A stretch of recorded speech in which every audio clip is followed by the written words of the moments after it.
اچھا، جو خبریں ہم روزانہ دیکھتے ہیں نا، ان کے پیچھے اصل میں ایک پوری اور ہی دنیا چھپی ہوئی ہے۔ یہ وہ دنیا ہے جہاں کچھ خفیہ طاقتیں پردے کے پیچھے سے پوری دنیا کے واقعات کا رخ ہی بدل دیتی ہے۔ تو چلیے پوشیدہ جنگوں نامی اس ڈاکیومنٹری کی روشنی میں ہم اسی پردے کے پیچھے جھانکنے کی کوشش کرتے ہیں۔ اور یہی وہ بنیادی سوال ہے جہاں سے سب کچھ شروع ہوتا ہے، یعنی جو کچھ ہمیں سطح پر نظر آ رہا ہے وہ اکثر ایک بہت گہری اور پیچیدہ کہانی کا صرف ایک چھوٹا سا حصہ ہوتا ہے۔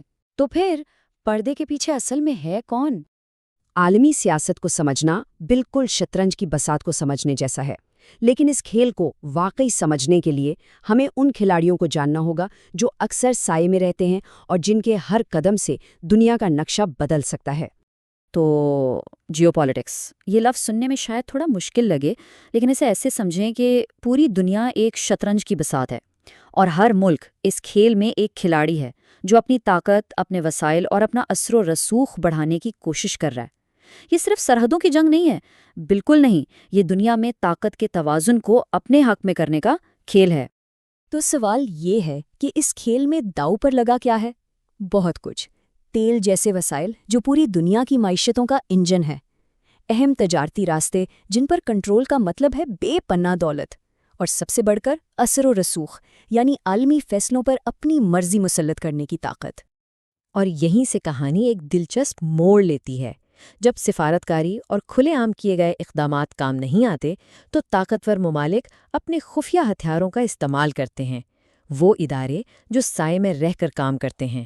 CIA، MI6، موساد، یہ نام ہم اکثر سنتے ہیں، لیکن ان کی اصلی طاقت کا اندازہ شاید بہت کم لوگوں کو ہے۔ یہ صرف جاسوسی کے ادارے نہیں ہیں، یہ دنیا کی تاریخ کا رخ موڑنے کی صلاحیت رکھتے ہیں۔ ان کا ایک کام تو ہے معلومات جمع کرنا، لیکن ان کا اصل مقصد اس سے کہیں زیادہ بڑا ہے۔ یہ خفیہ آپریشنز کے ذریعے دوسرے ممالک کے سیاسی حالات کو اپنے حق میں موڑنے کی کوشش کرتے ہیں، چاہے اس کے لیے حکومتیں ہی کیوں نہ گرانی پڑیں۔ اچھا، ان باتوں کو صرف تھیوری میں سمجھنا کافی نہیں ہے۔ آئیے ایک حقیقی تاریخی مثال دیکھتے ہیں، ایک ایسی خفیہ کارروائی جس کے اثرات آج کئی دہائیوں بعد بھی پوری دنیا میں محسوس کیے جاتے ہیں۔ کہانی شروع ہوتی ہے 1951 میں ایران سے۔ وہاں کی جمہوری طور پر منتخب حکومت نے ایک بہت جرأت مندانہ قدم اٹھایا۔ انہوں نے اپنی سب سے قیمتی دولت یعنی تیل کو قومیانے کا فیصلہ کیا۔ اس کا مطلب تھا کہ ایران کا تیل اب ایران کے عوام کی ملکیت ہوگا، نہ کہ چند غیر ملکی کمپنیوں کی۔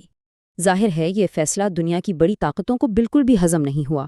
اب ذرا اس ٹائم لائن کو دیکھیے، صرف 2 سال کے اندر اندر امریکہ کی CIA اور برطانیہ کی MI6 نے مل کے ایک خفیہ آپریشن پلان کیا، اور نتیجہ یہ نکلا کہ ایران کے منتخب وزیر اعظم محمد مصدق کی حکومت کا تختہ الٹ دیا گیا، ایک جمہوری لیڈر کو اقتدار سے ہٹا دیا گیا۔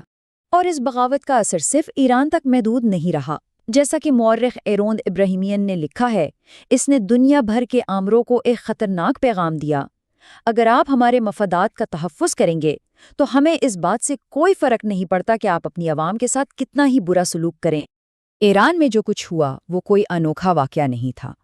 تاریخ ایسی خفیہ کارروائیوں سے بھری پڑی ہے، اور ان کے نتائج اکثر دہائیوں یہاں تک کہ نسلوں تک ایک ناسور کی طرح موجود رہتے ہیں۔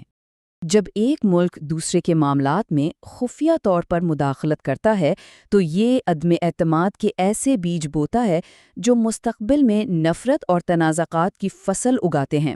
ایران میں 1953 کی بغاوت نے مغرب کے خلاف جو عدم اعتماد پیدا کیا وہ آج بھی دونوں خطوں کے تعلقات میں ایک بڑی رکاوٹ ہے۔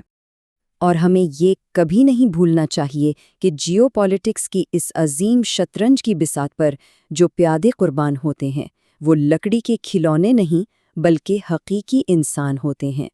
ہر خفیہ جنگ، ہر بغاوت کی قیمت عام لوگ اپنی جانوں اور اپنے مستقبل سے چکاتے ہیں۔ اور یہ قیمت بہت بڑی ہے۔ ذرا اس عدد پر غور کریں، 11 کروڑ 70 لاکھ سے زیادہ۔ یہ صرف ایک نمبر نہیں ہے، یہ 1170 ملین زندگیاں ہیں جو جنگ اور عدم استحکام کی آگ میں جل گئیں۔ یہ ان لوگوں کی کہانیاں ہیں جنہیں اس طاقت کے کھیل میں اپنا گھر بار، اپنا سب کچھ پیچھے چھوڑ کے بھاگنا پڑا۔ تو سب سے اہم نقطہ یہی ہے، جب ہم عالمی تنازعات کی بات کرتے ہیں تو ہم صرف نقشوں اور حکومتوں کی بات نہیں کر رہے ہوتے، ہم بکھرے ہوئے خاندانوں،